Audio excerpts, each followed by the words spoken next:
That's about right. Great. I'm really glad to be here with a bunch of change makers. We've done some amazing things with, I believe, different approaches. So it's going to be interesting. So yeah, we got Gidi here from the Reut Institute, right? We got Eran from J Ventures, J Impact. Sagi Balasha from the Ogen group. We're doing some things together. Maybe we can further explain later on. And Batsheve, which we're doing a lot of things together. Batsheve, she's the GM of Wix and also the chairman of Yozmot Atid. And you are the change makers. And I want to ask you, what is the change that you are creating? What is the change you are working to create? And how exactly do you do it? And Batsheve, we're going to start with you. Hi. So first of all, I'm a bit sick, so I'm sorry. Great being here. I think there are so many challenges, and I'm really trying to touch many of them because I'm really worried, about our future as the only Jewish state. So one of the main things that I'm focused on is mobility among underserved communities. And we're talking about underserved. It could be periphery, it could be Haredim, Arabs, Ethiopians. So many of the organizations that I'm involved with are focused on that, bringing opportunities, bringing the tech industry to those societies that are still left behind from some reasons. In Yozmot Atid, which is the organization I'm chairing, we're focused on giving opportunities to women that came to a challenging stage in their economic life. 50% out of them are single mothers, to start again, to establish their own small business, to empower themselves, to fulfill their dreams, and in the same time to support their family and be proud of what they're doing. So that's one of the organizations I'm involved with, and I'm really proud to do it, but still there are so many other things that we need to talk about. So we are short, so we're going to stop here, but I know Batsheve is doing a lot of interesting things, and maybe we're going to get to them later on. I think, Gidi, we're going to get to you now. Sure. So I'm an Israeli. I've been living in New York for the last 8 years. Slicha. I'm an Israeli. I've been living in New York for the last 8 years. Earlier in my professional path, I served in the Bureau of the Prime Minister and then went to school in the Kennedy School of Government as a Wexner Israel Fellow. And on the first day of that school, they ask you to write down the eulogy that you would like your children to be saying about you at the end of your path. So I decided that my eulogy would be that I've dedicated my life to making a significant and substantive contribution to Israel and to the Jewish people, and wherever possible to make a distinctly Jewish and Israeli contribution to humanity. So that was my mission. The key words here are substantive, meaning it has to come with content, with big ideas, with thoughtful innovation in thinking. It has to be significant, meaning moving the needle. It has to be focused on Israel and the Jewish people. And when it engages humanity, it has to be distinctly Israeli and Jewish. So it can't be sort of a, I would say, white label technology. It has to be that. Three of the things that I found myself doing inspired by this mission is, first of all, Birthright, Taglit. I created the Israeli team that designed Birthright between 95 and 99. And here we have the Ellison family who really, took Birthright to the full potential that Birthright could ever dream. Then I created a group called the Reut Group, which is a research strategy and leadership group focused on challenges of national security and economic development in Israel. We worked a lot on dealing with the delegitimization of Israel and the BDS movement, development of the periphery, and relations between Israel and world Jewry. These were a few of the things we dealt with.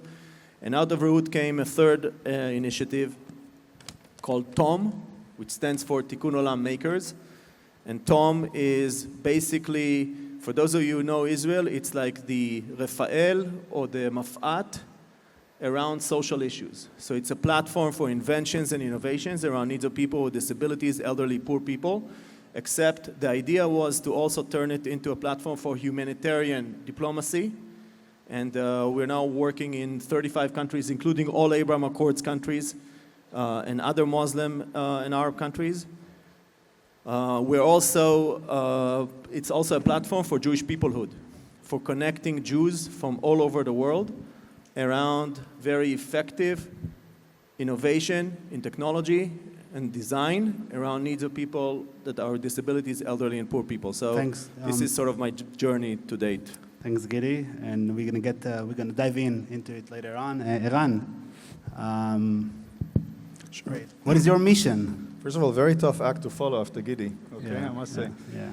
All right, so first of all, I'll share a little bit about my mission, but a bit about myself as well. So first of all, who I am, I'm a professional troublemaker, okay, so that's for the record. And specifically, if you take a look at my career, I grew up in Israel, went to high school in the UN International School in New York, so I dealt with international issues at a very young age, and I was kind of born and raised to take on global issues. Then I went to Israel, and I didn't do anything about it for 20 years. Okay, what I did do is I went into corporations, and I ran startups inside of large multinationals. For about a decade, I ran global engineering teams, and then I ran global business units for Fortune 500 companies. I did that in the IoT space and automotive space. And around 5 years ago, kind of like my version of a midlife crisis, I reached the conclusion that I'm kind of playing the wrong game. And that's what got me to do what I'm doing today. I moved on to start to invest in, make investments in different startups, working with different funds, specifically working with Israeli startups and American startups. And what I created in the last 2 years is a fund called J Impact, which is part of the J Venture Group. The J Venture Group is a global Jewish platform where we have people from all over the world connected. And the point is really to have people from all different spectrums. We have Israelis, Jewish Americans, we have Jewish people from Latin America, from Africa, from Asia, from Europe, all political spectrums, and we allow everyone to work together and collaborate and create dialogue as well, which is a very important part of what we do. Inside of that platform, J Impact is actually fund number 3. It's specifically dedicated to the mission of Tikkun Olam. We believe that it's really our duty as Jewish people to leave the world better than the way we got it, okay, period. And the way that we do it is we do it, first of all, through the platform, which is 100% for profit. Okay, so compared to the other conversation we have here, this is not a philanthropy. We created a fund, and we have 3 objectives. The first one is to make great investments, empowering amazing companies that are really going to change the world in issues that are really making a difference. We're going to use technology coming from Israel and many times also from the US. The other thing is to mobilize $90 trillion. Today there's $90 trillion under management of assets in the globe. Only $2 trillion actually goes to areas that us human beings really need, like food, health, climate. And our job is to mobilize more capital in that direction. Okay, and I'll talk more about that. Great, Eran. So Sagi, from the Ogen group, what are you working on? Hi, everybody, and good afternoon. Great to be here. So in Israel, there is a major problem in access to credit and financial solutions in the periphery. We all talk about the startup nation. Everybody is knowing Israel for its startup nation and industry. But the big problem of the periphery is totally different. It's a different country and that has totally lack of access to services like credit and other financial things. So what we do in the Ogen Group, we're a financial institution providing credit to low-income people, to small businesses and nonprofits. And our fund is a $500 million shekels fund, growing very fast. And on top of the fund, we are also providing financial guidance to those people. So we're helping people in the way to the first apartment, small businesses that cannot get credit from the banks, nonprofits that cannot at all get any credit, any loan anywhere, and they have big needs. And low-income people, when they have problems or they need, something happen in their life and they need a resource to help. The way we do that is that we blend philanthropy with impact investing. And in the last 3 years became one of the biggest impact investing raising entity in Israel. Now we already issuing our second securitized bond in an amount of 150 million shekels and channeling money from big institutions and pension funds and insurance companies towards helping low-income people. Can I just mention that Sagi is also the first CEO of the IAC? Not the first. Shoam was the first. Former CEO of the IAC. I replaced Shoam and he replaced me back. And I'm going to mention that we in Code for Israel have a great cooperation with the Ogen movement. We're building some great things together, so it's great. Yeah, that's if I can thank Yasmin and you Eyal, for this amazing cooperation. What we do together is building an app to do financial guidance for low-income people, families that can use that app to do their finance better and help them not do mistake when they calculate, their home needs or small businesses. Speaking of technology, so you guys all have some sort of tech, background in what you do or the tech-related things that you do. And I want to know, I was trying to write the right questions for this panel. I was trying to use ChatGPT. And we are living in crazy times, amazing times, in my opinion. And the world is changing, and it's changing very rapidly and very fast. And I wanted to know how does this technological leap is changing the social landscape?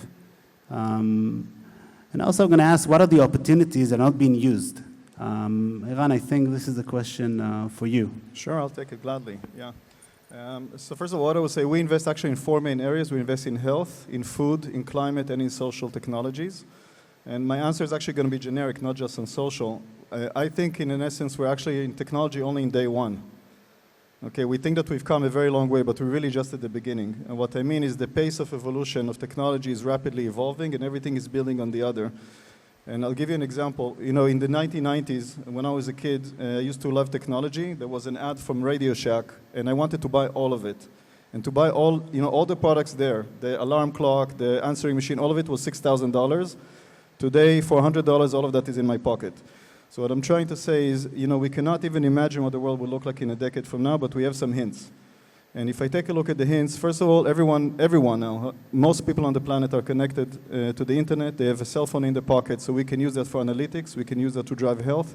We can also use that to drive education. People now have access. They can hear a lecturer from Harvard, right, that they could never get access to before. Most of the lectures are now open. They can now get credentials in different areas. They can close the gaps. They can mobilize. Workforce, you can have people working from different dimensions, different areas, okay, different domains, anywhere on the planet. So all of that is really going to reshape, I think, a society in the way that you can close the gaps. And the same thing is happening with food and health. You take a look at AI and what it can do in terms of developing new materials, new products, accelerating the rate of change. So I think that we're coming into a very, very interesting era in front of us. Where, our prediction is life expectancy is going to grow to 150. This is, I said that I had my midlife crisis is 50. That's not right. It's probably my quarter life crisis. Okay, we're probably going to live to 150 or 200. We're going to end up having energy cost zero. We'll be able to move everywhere with, self-driving cars one day, right? And all of that is going to mean that human beings are going to be more available, okay, to go and create. And, we got to think about what society is going to look like. What will trust look like? Okay, what will the fabric of society, and how will we avoid polarization? How can we continue to collaborate as human beings? Because that's the biggest magic of what we did so far. You're right. It's interesting to see how those changes are going to affect the social landscape. And Batsheve, I'm going to ask you, because you brought Unistream to scale. If some of you guys doesn't know what Unistream is, you should take a look. But I feel like Unistream is changing the way Israel looks like as we speak. And a lot of that is because of you and because of the great job that you did. And then you went to the business sector for senior positions. And I want to ask you, what do you feel that the business sector can learn from the social sector? Sagi? Question for me? Yeah, question for you. Okay. So I made a strategic decision after being in the nonprofit world since I was about 10 years old. So I had a lot of experience in many organizations. The main one, obviously, was Unistream, which I had the privilege of leading for a few years. And eventually, it came to the point where I felt like, there are so many great initiatives in the nonprofit world, but eventually there is no business model. So I always need you more than you need me as a CEO of a nonprofit, which brought me to the conclusion that if I'll be an executive in the business world and do a lot of impact work as a volunteer, I could harness more people. It looks different. And then I moved to the business world. I was in Bank Hapoalim for 2.5 years, and now I'm a year at Wix. And I have to say there's so much the business world can learn from the NGO world, because eventually it's creating anything from nothing. It's always being in a unsecure situation when you're trying to impact thousands, tens of thousands, millions of people with no actual resources, because every year you begin the year from scratch. And everything is about trends in philanthropy, which we can talk about it not now, which is horrible. But I think the most important thing is that, and I learned that at Unistream, I had an amazing team. When I left, we were about 100 people. Everyone, they woke up in the morning with sparkles in their eyes, knew that they're changing the world, and were willing to give everything for the cause. We don't have it in the business world. Sometimes in startups, at the beginning of the journey, there are people that, that are crazy about the mission, and they're all about it, and eventually they believe, the company will become a big company and successful, and they'll see money out of it. And of course, there are impact organizations that are doing good as well as money. But there are places where it doesn't make sense. There is no money, okay? I always give Rahat as an example. There is no money in Rahat, okay? If there was, a lot of corporation will invest in Rahat, and hopefully they will see money a few years later. But for now, there is no business model there, and this is why we need philanthropy.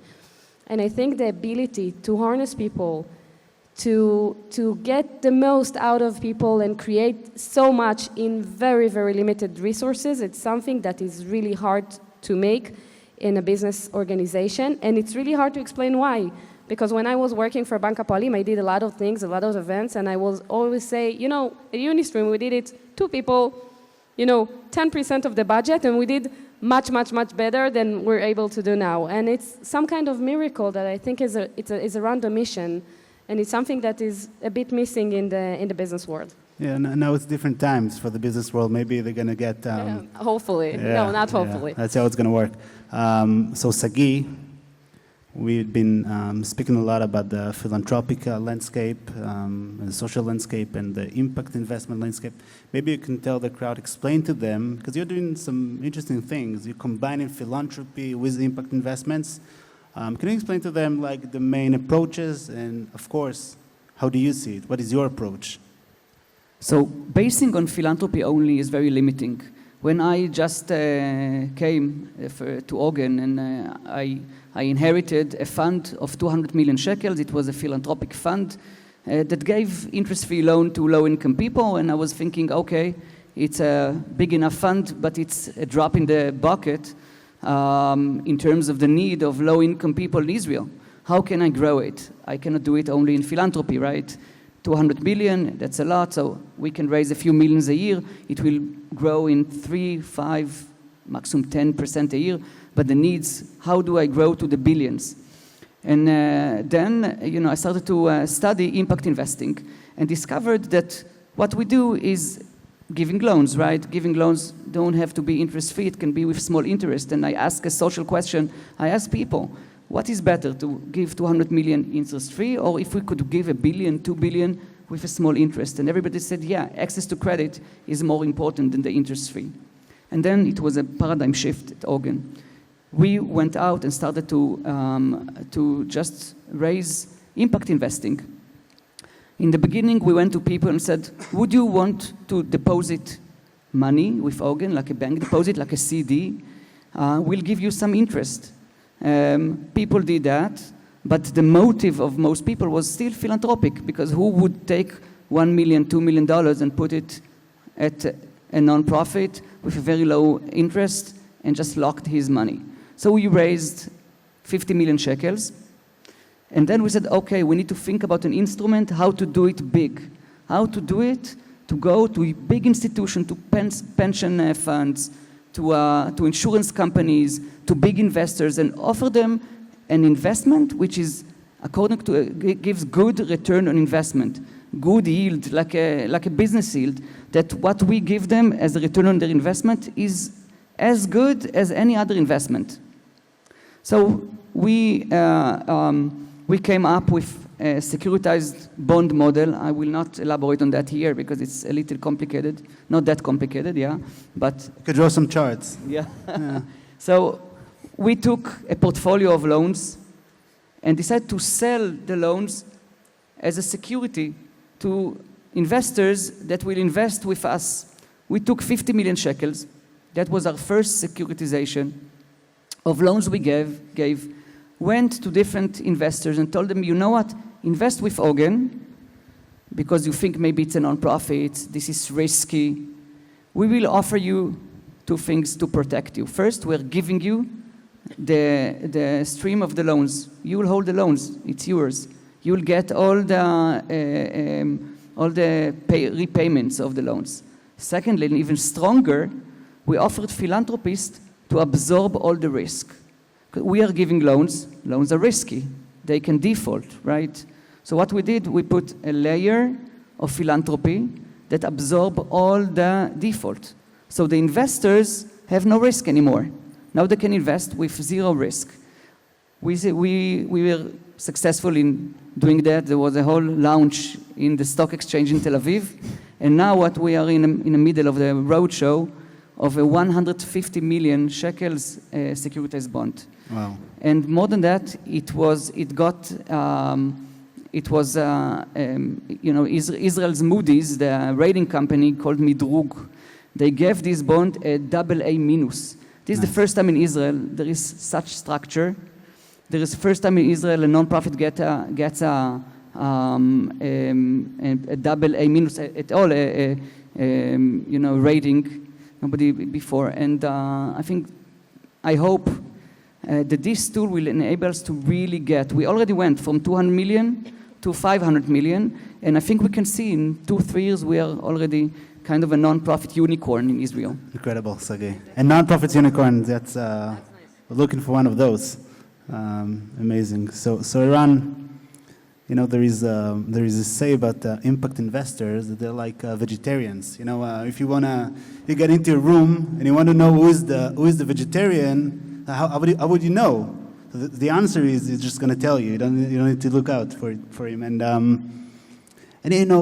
impact investor and people believe in this concept of very strongly, have strong opinions about it. And I'm going to ask you different questions this time. I'm going to challenge you and tell me where are the places where impact investments, impact businesses are not the structures to solve problems. Where should philanthropy get in?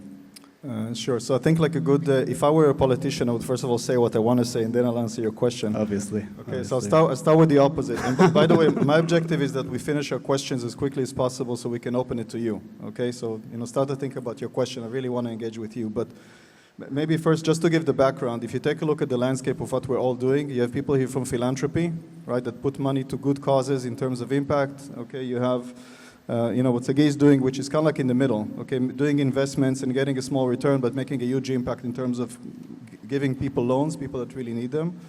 And specifically, I chose, to put myself on the spectrum of 100% for profit, 100% for impact.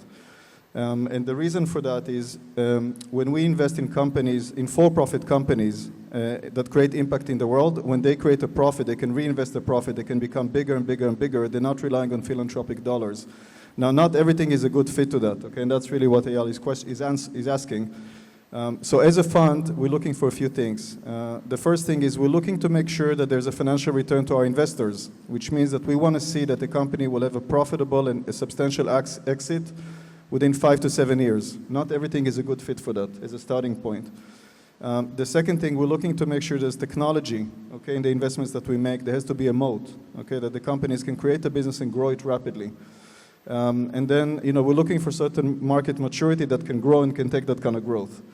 And that kind of gives the answer for what's not a good fit. A lot of stuff is not a good fit. Okay, so to give you some statistics, for every 100 companies that we get to see, we invest in one. Okay, that's companies, that's for-profit companies that we see. So we invest in one company, 1% of the companies we see, and we get to see between 1 to 5 companies a day. Okay, so we're very, very active in the space. And if I take a look at the domains that are not a good fit or harder, is I would say on the social impact, that's the hardest ones because they may not have the business models to carry it. Amazing companies, amazing people that want to do things around education is just not profitable, okay? Or not a lot of people are willing to pay for it, or it's really hard to penetrate the market and do a change across multiple schools and districts. So those are areas that philanthropy is actually really important. There are areas that require, I would say, like base R&D, like really deep development of the technology, underlying science, okay, before it can actually become even a company. Those areas have like grants and sometimes philanthropy that help, like in climate change, okay, to feed some of the things that will do the next generation. And these are solutions that could yield companies with exits 20 years from now. It's just not good enough for us because we're looking at return on investment. So to your point, we're looking for something that is a very narrow filter. It's not a fit for everything.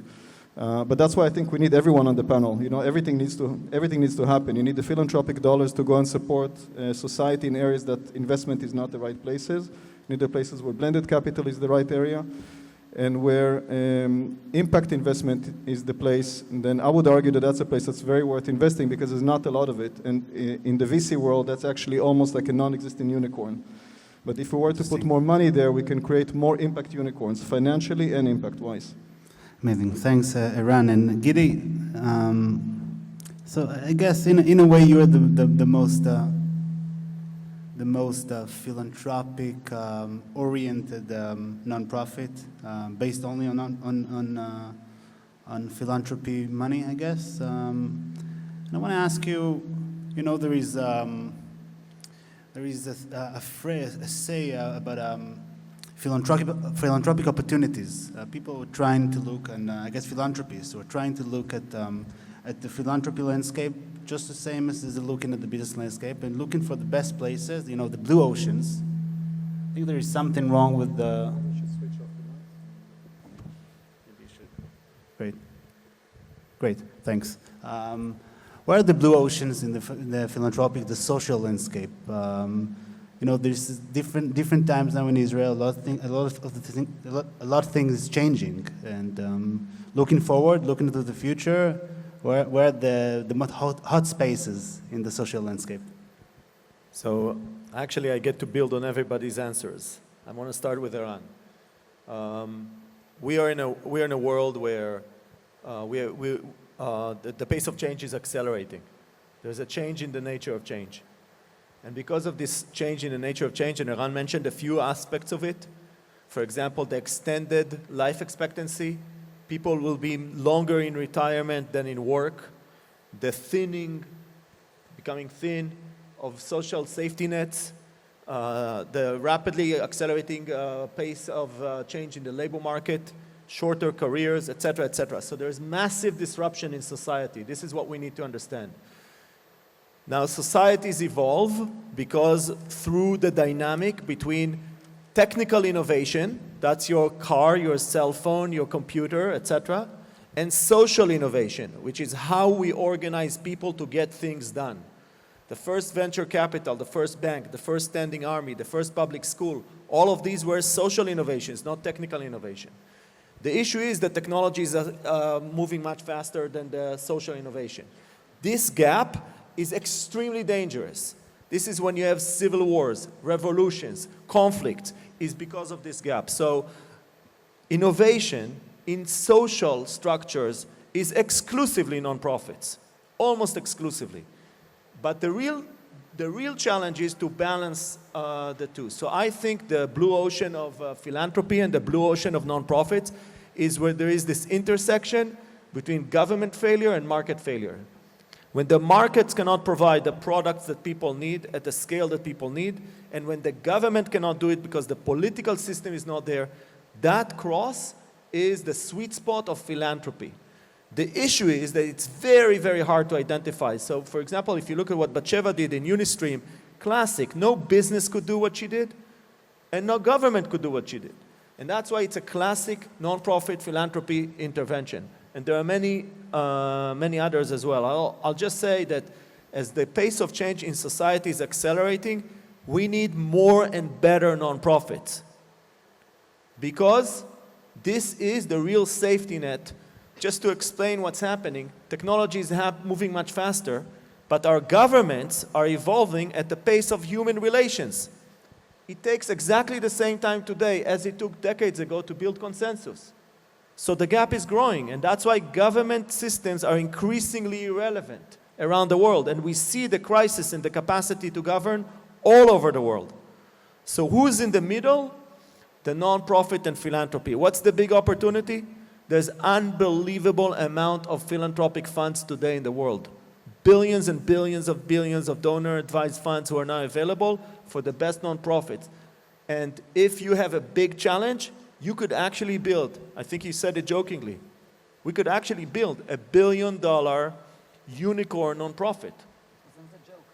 And the last thing I'll say, maybe you spoke in shekels though, no? But the last thing I'll say about this is that we are talking about here about business models. We should speak about economic models. The difference is that economic model allows resources to flow to needs. So a lot of times in societies there's abundance next to scarcity, but the abundance doesn't meet the scarcity. The ability of nonprofit structures to allow the abundance to flow to the scarcity creates value, unlocks societal value, which is really tremendous. And this is where all of our sector, nonprofit sector, needs to be, in unlocking societal values. Eran raised his hand. Yeah, So, something to add. First of all, agree with everything that Gidi said. Okay, you said it beautifully. Thank you. And I want to offer an additional perspective, okay, to build on that. And what I mean is this. First of all, I agree that we have a problem. We have growing polarization in the world. We have a lot of social issues that are not catching up. But when I take a look at it, you know, I typically like to spend my time on like huge problems. Okay, everyone here, by the way. Okay, so look like what's the biggest problem, and then I dive like head in. And I take a look at the numbers. If you start to take a look at numbers, the biggest amount of money currently is the private sector. Okay, the private sector is typically 4 to 5 times bigger than the public sector, okay, in every country. And then philanthropy is, although it's a huge number, billions in the world, is still a smaller portion in that.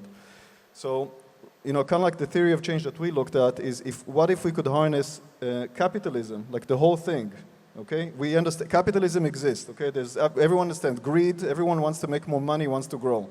Fantastic. But what if we could use that money and that flow to make the difference? Okay, even if we can take 10% of that, that's going to be massive, okay, massive. I mean, bigger than a lot of the philanthropy out there. Now, that's the piece, for me, that is untapped, because you have today entrepreneurs, okay, like a lot of entrepreneurs that are working on the next like fintech product or the next cybersecurity or whatever, and those are important. They're just not really changing the world. And they could make money, okay, nothing wrong with that. I think it's actually fantastic. They create value, and they can capture value, and at the same time, they can create positive impact. If we can start to switch on that level of talent and that level of capital in the world, then we're going to have, we're going to be in a different place, okay, completely different place in terms of solutions. So, you know, like for me, that's the biggest challenge. How can we unlock $90 trillion, okay, to get to that level on top of all the work that's going to be done philanthropically? If another angle, what to say, is the ability to leverage philanthropic money.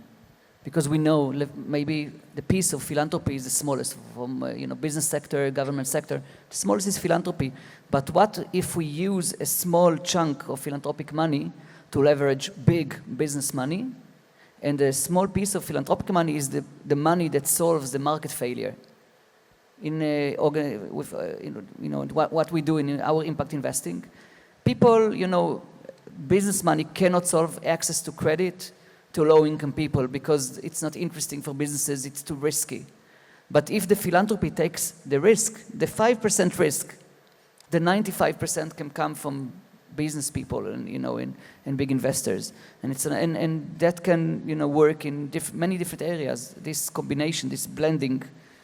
It's almost always like that, because there's venture philanthropy and growth philanthropy.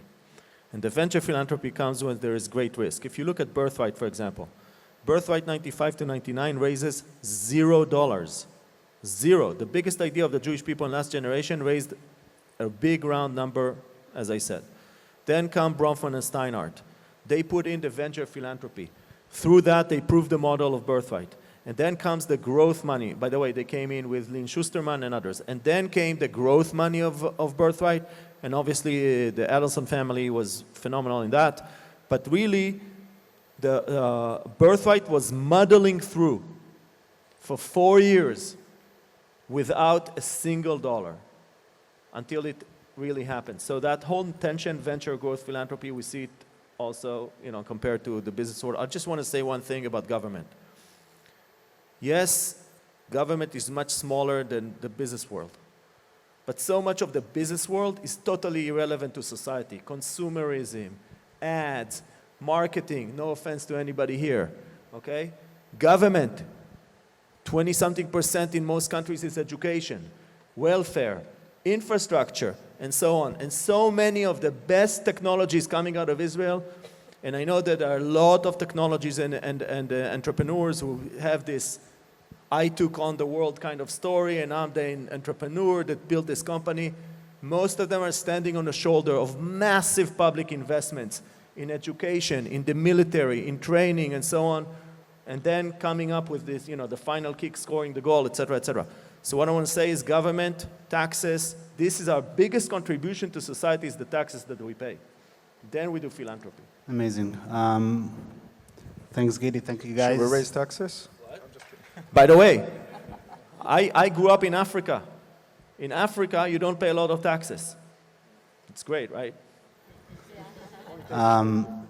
So I'm gonna take this panel for a different direction now, because I see there's a lot of young people here in the crowd. You guys all built very interesting vehicles. Gidi, you started Re'ut like 18 years ago, right? Yes, 2004. In a way, you guys are all entrepreneurs. I remember Batsheve called me 2 years ago, and she wanted to start like sort of a WhatsApp group to mismatch, between people for work and other things. And now 2 years later, I think this is the largest community for job seeking in Israel, right? This is. She just told me when we came here that our biggest passion is to help people succeed and build their career. And as I was saying, you guys are all entrepreneurs. And I want to ask for the people in the crowd, they're just starting, they have a passion for social impact. What is the first question they need to ask for themselves? And Batsheve, I think we're going to start with you. I was just talking about it with some people out here. I think that eventually you should just start. I mean, a lot of people are frustrated about the situation.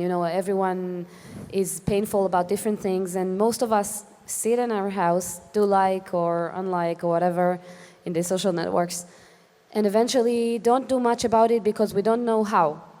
And I think not every organization needs to be Taglit in the end. It's okay that there will be a lot of initiatives that could be short-term initiatives, small initiative, local initiative, but to act on something that we care about. And I think that a lot of people don't understand that they have the means, they have their resources to do something about the things that they care about. So I think before you have a big strategy, and a lot of it's like it's even more than startups because there are a lot of organizations that we don't know about. Not all of them are a real organization. Asamot and Shiduchim, by the way, that's a WhatsApp group. That's the brand. Is an initiative that I started with a friend when I left Unistream, and I understood that they have a huge network of people that are looking for opportunities and that are looking for people. And I said to myself, okay, I need to connect those two parts because I forget when every time a person comes to me and says, I'm looking for my next adventure and all of that, I forget, where the opportunities are. So it started like that, and it became, I don't know, people start talking about it, everyone asked me to join it, and it became like thousands of people participating and a lot of employers, asking me to publish their opportunities in my platform. And it's something I'm doing, here when I'm sitting down at panels and listening. There are a lot of opportunities. This group is very active in 12 p.m. Yeah, that's right. So there are a lot of things we can do, and not everything has to be huge, and not everything has to move the world needle. But I think that for ourselves, we need to understand that we're acting on the things that we care about, and we can make a difference, even if it's not changing the world, it's changing our community. I think that's the first thing that everyone needs to understand and to decide. I'm not sitting, quiet anymore. I'm acting on the things I care about. Great, Adi. I think we're gonna ask the crowd. Exactly.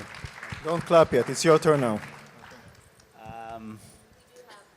Do you guys have questions?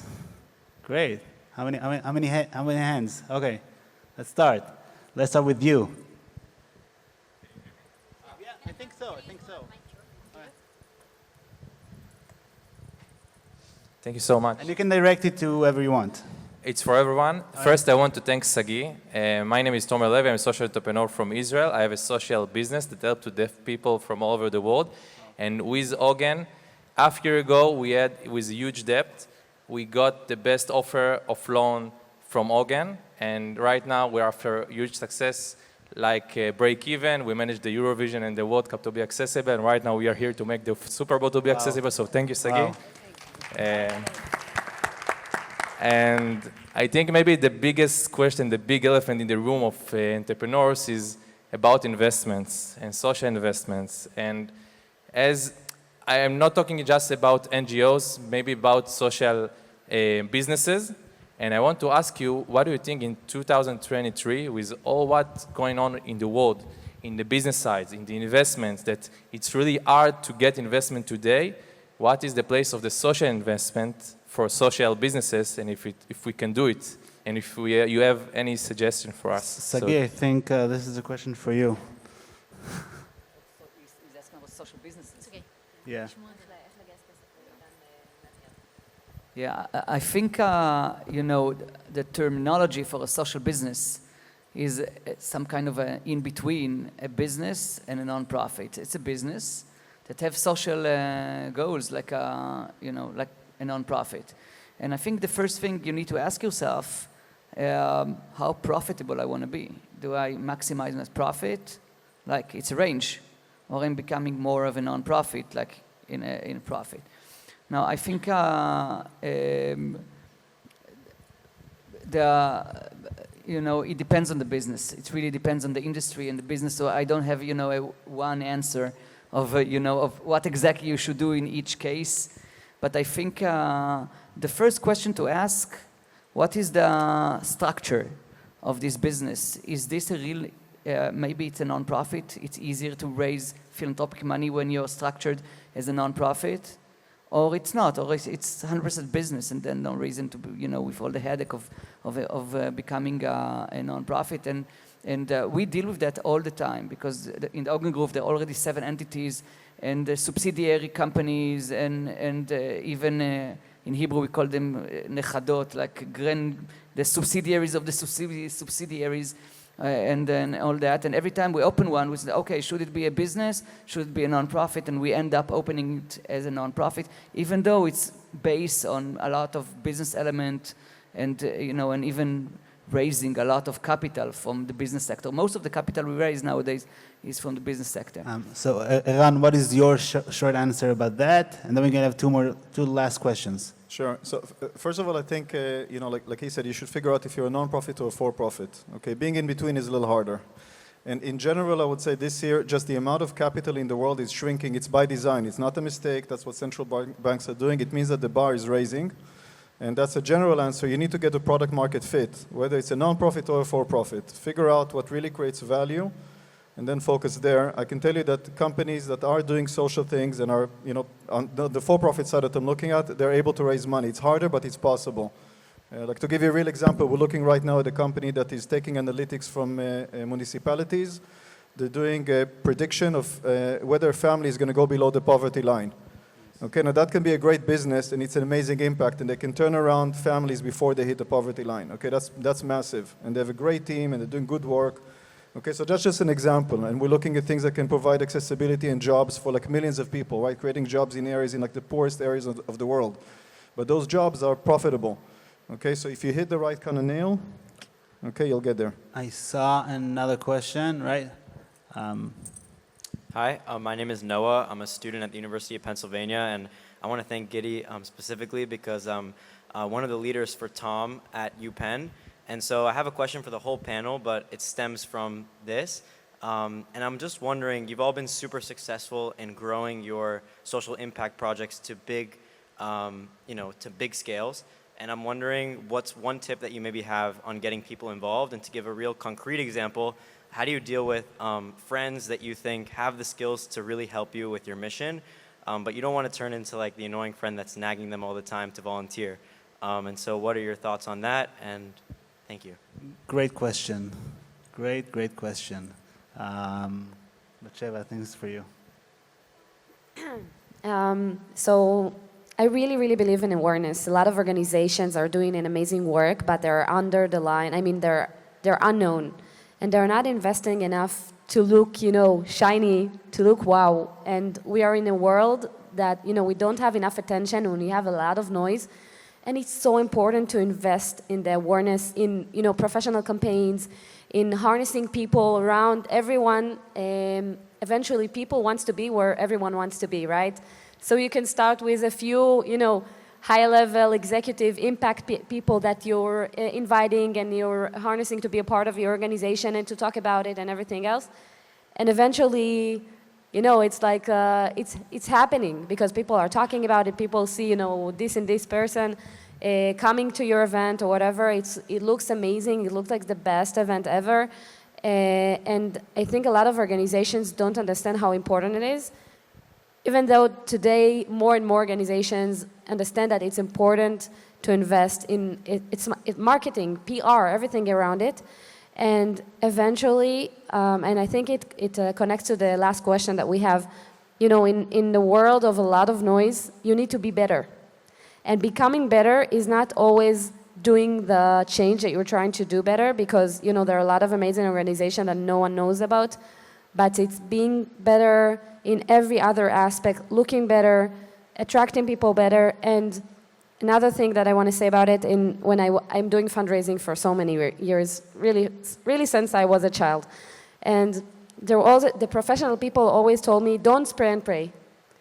I say spray and pray, okay? That's my strategy. I believe that, the cleaning person in the hallway could be my next person that will open the doors for me. And I invest a lot of time in every person I meet along the way, because I believe that as more people will be, enthusiastic about what I'm doing, eventually that will make the change. That will bring me other supporters and other people that want my organization's success. So this is my way of creating this. Thank you, Batsheve. And I'm going to say that if you look what's combined the four of them, they all do different things and different approaches, but they're all great storytellers. And it's a lot of the time it's about the story. We need to work hard on that. Last question. And it's going to be for Gidi. Sorry, Eyal, 1 minute. 1 minute? I don't think we have 1 minute. I think we're going to have a last question, and I'm going to try. Oh, we do? Oh, great. Yeah, I want to actually give a little bit of a different perspective. I think, to answer your question, I don't think it's about what you say. I think it's how you listen. Okay, so if I can give you one advice, develop how you listen. By the way, I suck at it. My wife sits in the next row. She'll tell you I'm really bad at it too. Okay? But if you learn how to listen to people, you can actually get what they really care about, and then they'll go with you. Okay? If you go, if you hear what they really care about, then people will follow you. Gidi. My philosophy is, first of all, with our team, and Idan Sela, our CEO, is sitting here, and also with our top volunteers, like in University of Pennsylvania and other universities, is we always try to give people formative personal and professional experiences, which means it's not about us. It's about what we do for them so they can do for others. And if we're able, you're in UPenn, right? If we, as Tom, are able to give you a formative personal and professional experience that then allows you to be a leader for your community, for people we have never met and will never meet, okay? And that allows you then to find a better job, then you will take that experience and you'll do something with it wherever you go. So it's for us, it's always like Batsheve said, we should be non-profit, altruistic in one area. In 350 degrees, we should be super professional. In the way we manage our finances, in the way we hire, in the way we let go of people, everything we need to be super professional. But in this respect, I think there is no better investment than giving people formative personal and professional experience, which means you are over-investing in them because you can't pay them the salaries. You can't compete with the business, but I can compete in the experience. And if I compete with the experience, then when they leave, they are my ambassadors. And they are my partners moving forward.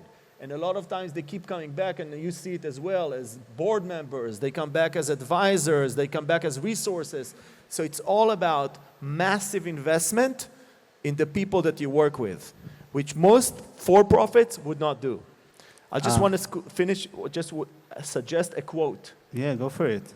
Wow. From Peter Diamandis. Some of you may have heard him. He's one of the greatest entrepreneurs of our time. He wrote very important books like Abundance and Bold. And one of my favorite quotes from Peter Diamandis is, if you want to be a billionaire, Eran is for you, work on a problem for 1 billion people.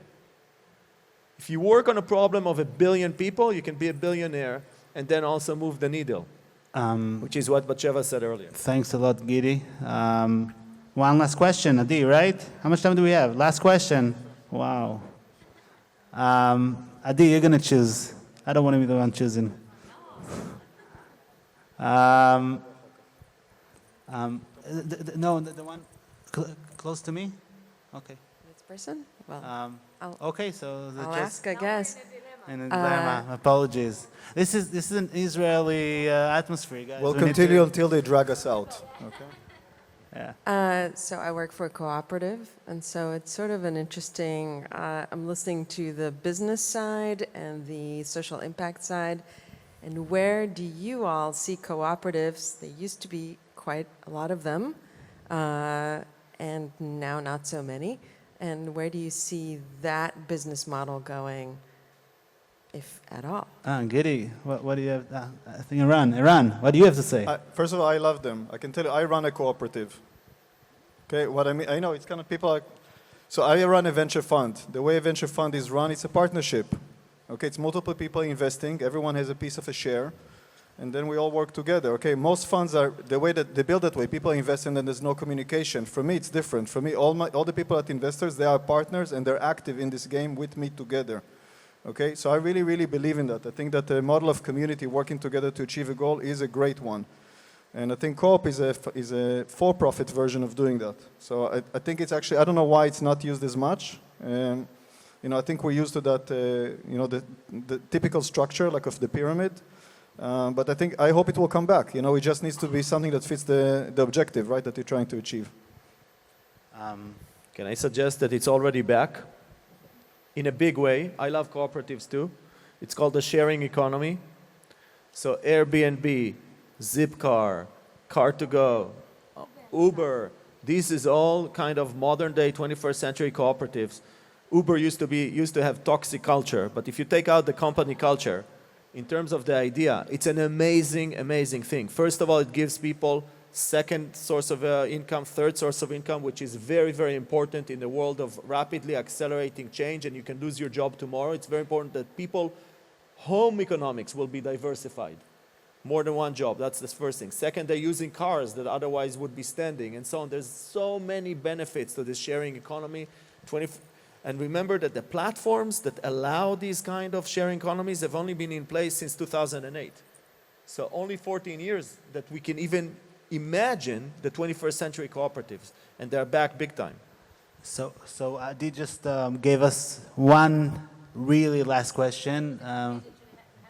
Yeah, of course. So for you, thanks. Okay, first of all, Eran, I want you to say you are the only one who mentioned the issue that over 100 million people are going to turn to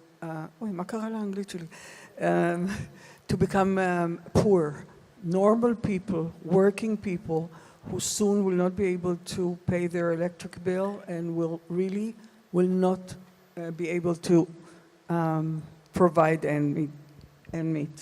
Your English is great. I feel that your English is great. So, Yeah. do you have priorities by vision to be visionaries and predict? You said about this algorithm that is now going to, by the way, I was the first to invest in this initiative called Citizens Impact, which is amazing. And because they have the algorithm who can predict what are the families who are going to be poor. They're going to let the banks know that they're not going to meet their mortgage payment, and the kids are drawn from school, and they don't have enough money, and of course the credit card companies. So the balance, this is what you are supposed to do, to get the balance of make it profitable for companies who is going to pay the price of managing the poverty. Because a bank, if they have to do foreclosure and get the lawyers and get this, they would rather go to companies like you and say, take care of this issue. Oh, we're not in Israel, so what can happen here? Great, thanks a lot. So Sagi, I think this is... do you understand? I don't know if I explained the question, but this is where you come in and go to the profit big corporations and say, we can give us the money, we will rehabilitate, we will prevent it from happening. So was it a question for me? Yeah. So that's exactly what we do. We go to big cooperative and big, especially financial institution, tell them give us money. We'll give you good return on your investment, not worse than anybody else, and we'll channel the money to help people and prevent them from falling to poverty. Okay, that's what we do. For example, now we are starting a program a rehabilitation program for 1,650 families. That's a lot. That have debts. They're in Hotzah Lafol. They are having legal procedures against them because of debts. And we are going to do a whole rehabilitation program, close their debts, give them a good loan instead of the debts, and go through a whole financial coaching in order for them not to do that again. That's an example. How can you take 360 degrees perspective and take people that are almost falling into poverty and pull them before they are falling. And yes, the financial system, the banks cannot do that. They don't. They are part of falling into poverty and not preventing that. Thank you, Sagi. Gidi, one last. Yes, we are here, Israeli American and Jewish. These are three societies that are fundamentally based on non-profits. The Jewish world, the entire Jewish world outside of Israel is a non-profit structure. Every Jewish community, every Jewish school, every federation, every mikveh, every synagogue, every single major institution, set of institutions that we have around the world for 2,600 years is non-profit. State of Israel was built 70 years as a non-for-profit enterprise until 1948. From 1882 to 1948, it was all non-profit. We have one of the strongest and most diverse nonprofit societies in the world, and that's why our society is so special and has done amazing, amazing things. And then the American society, we all know. At the end of the day, Alexis de Tocqueville, he came here in the late 19th century, and one of the reasons he said America is going to be great and surpass all European powers is because he saw civil society in America. And so what I'm saying is we're at the intersection of the powerhouses of civil society and nonprofit world, of nonprofit in the world. Is right here, the Jewish, American, Israeli enterprise. And I think if we have a superpower, this is it, as a society. Thank you, Gidi. So guys, I think that the first goal we established for ourselves, DNI and everyone, when we launched this panel was to influence people, to inspire people for social impact. I want to say thank you because I'm inspired and I appreciate it a lot. Thank you very much for the change makers. Thank you very much for the change makers. Sorry? Yeah? Tell it to your friends. We're also on Facebook, on LinkedIn. Find us. And guys, those people are doing amazing things. Look out for them, social media, for their organizations. They do need help.